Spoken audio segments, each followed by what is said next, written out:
सैनिक school entrance exam में जो है आपका 24वां रैंक था, तो कैसी तैयारी रही? किस बेस पे आपने तैयारी करके ये सफलता पाया?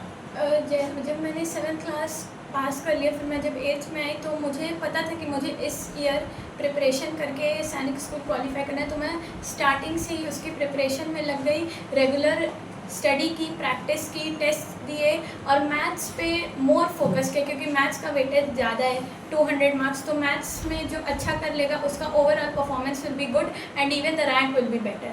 सो I started my preparation, I did it and now is the result in front of everyone. बहुत सारे बच्चे सैनिक स्कूल के जो है क्वालिफाई करने के लिए जो है तैयारी करते हैं, तो उनके लिए क्या टिप्स देना चाहोगे? किन सब्जेक्ट पे ज़्यादा फोकस करने की ज़रूरत है सैनिक इन स्कूल माई में? ओपिनियन आई फील कि बच्चों को मैथ्स पे सबसे ज़्यादा फोकस करना चाहिए क्योंकि मैथ्स का 1 question is 4 marks, rest subjects में 1 क्वेश्चन 2 मार्क्स और मैथ्स में calculation it will take time to solve. Rest of the subjects you can solve in merely rest time, but और सब्जेक्ट्स को आपको ज़्यादा टाइम नहीं देना है कंपैरेटिवली मैथ्स में ज़्यादा टाइम, ज़्यादा प्रैक्टिस चाहिए। तो from the starting you should do and even one more tip is there to succeed any time in life you should start early. आपको अर्ली प्रिपरेशन करना चाहिए। जैसे मैं 8th में गई वैसे मैंने प्रिपरेशन स्टार्ट कर दिया। आई डिड नॉट वेट कि when the dates will come, when the time will come, I started, I did and when I completed my course I started giving tests. I had more time for practice and that's why my result was this good.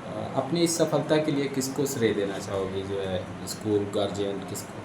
सबसे ज़्यादा श्रेय मेरे parents को जाता है because they are the one who guided me for this. They are the one who are making my future. Without them I am nothing.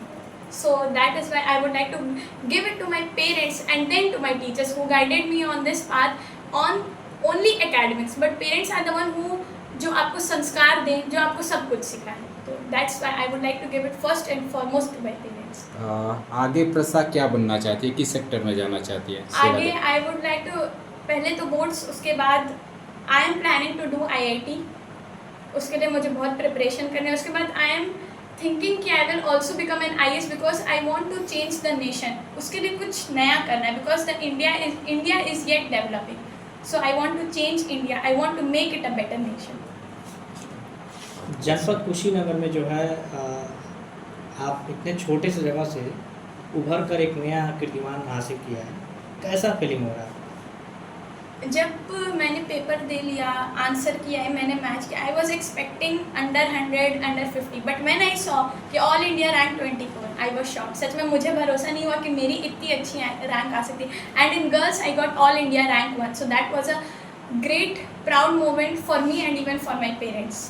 क्या tips देना चाहती हैं आने वाले जो बच्चे फिर से एग्ज़ाम में आएंगे? Tips I will say regular study. बस अगर रोज़ कोई बच्चा पढ़ रहा है तो उसको कभी लाइफ में never tension, always regular study, at least 5-6 hour regular study करनी है और हर चीज़ के लिए अर्ली स्टार्ट करना है। बिकॉज नॉर्मल सब लोग अगर JEE की तैयारी करनी है, सब लोग 11th में करेंगे। If we begin it at 9th class, तो हम लोग ने कई लाख बच्चों को ऐसे ही पीछे छोड़ दिया। Now we are left with the cream students to compete with. प्रसा की सफलता में माँ बाप की भूमिका भी अहम है, तो ऐसे में जो है आपने किस तरह से जो है गाइड किया इनको जो है इस तैयारी में सफलता के लिए? I know the value of the education.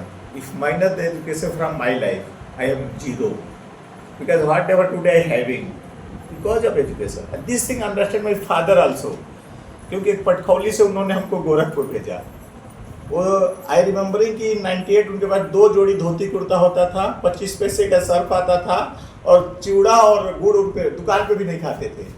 तो उनके कॉस्ट पे आज मैं यहाँ आया हूँ। उनका सपना था कि मेरी बेटा DM बनेगा, I very close to him. तो हम तो नहीं बन पाए, बट अभी मेरा है कि मेरी बेटी बन के इस क्षेत्र को खींच पाए। बिकॉज कुशीनगर की समस्या क्या है आपको मैं बोलना चाहता हूँ। यहाँ का मैक्सिमम लोग फॉरेन कंट्री में जाता है, उसका ड्रॉबैक देखिए, जब पिता बाहर जाता है तो बेटा घर रहता है, जब पिता बूढ़ा होता है तो बेटा जाता है, मतलब कभी वो मिल नहीं पाए। तो हमारा अच्छा है कि अच्छा ऐसा स्कूल हम लोग दे पाए, ऐसे हम लोग पास आए जिसकी वजह से कंसेप्ट स्कूल से बच्चे पढ़े। They understand the value of the education. Without education आप कुछ भी नहीं कर सकते, क्योंकि आपको बिजनेस भी खोलना दी what the money, but education अभी आपको जॉब लग गया, यू हैव द मनी। तो that's is the things. On that basis I motivated her. मैं अभी और दूसरा भी बोलो, अर्ली आप किसी चीज़ को स्टार्ट करो ना।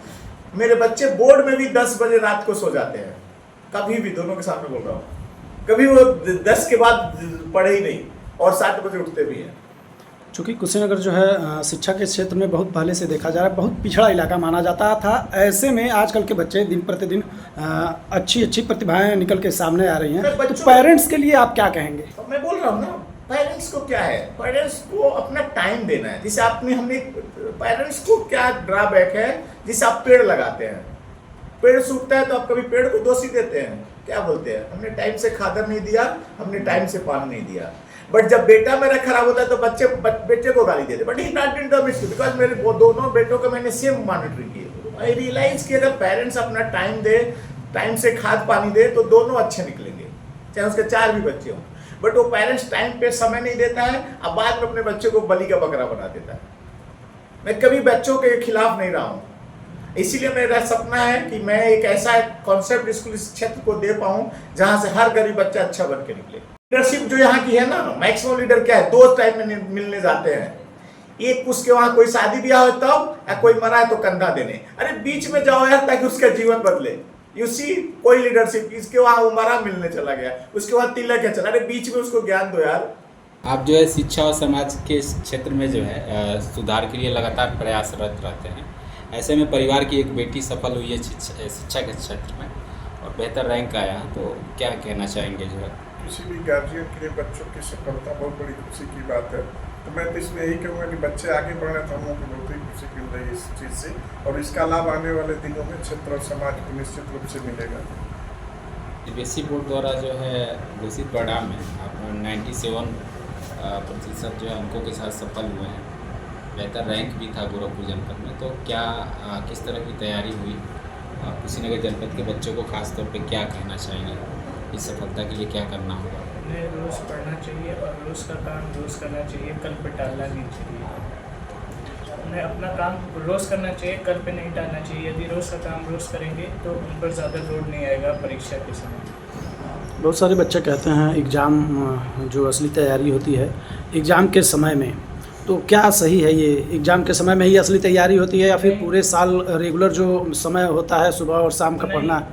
ये जो पैतरा है ये बोर्ड में भले ही काम कर जाए, लेकिन कॉम्पिटिटिव एग्ज़ाम में यदि हम रोज़ पढ़ाई ना करें तो उसका हमें असर दिखता है। इसलिए हम ये भी देखते हैं कि बहुत से बच्चे जो बोर्ड में अच्छा कर जाते हैं वो कॉम्पिटिटिव एग्ज़ाम में बढ़िया नहीं कर पाते। तो इसलिए हमें अपना काम रोज़ का रोज़ करना चाहिए, भले वो कैसी कितनी भी बड़ी या कितनी छोटी परीक्षा हो, क्योंकि परीक्षा होती है। पढ़ाई का रूटीन पूछ रही है। किस तरह से आप तैयारी कर रहे थे पढ़ाई का? तैयारी जैसे कि हम अपना रूटीन क्या था, मतलब सुबह शाम कितना समय देते थे इस तरह की? सुबह शाम, जैसे सुबह तो स्कूल रहता था तो स्कूल चले जाते थे, स्कूल से आके हम लोग 1-2 घंटा आराम करके खाना खाते थे, फिर पढ़ते थे 2-3 घंटा लगातार।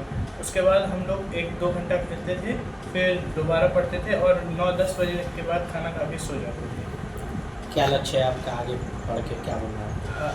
मैं जेईई की तैयारी कर रहा हूँ और मुझे IIT में क्या परीक्षा देना है।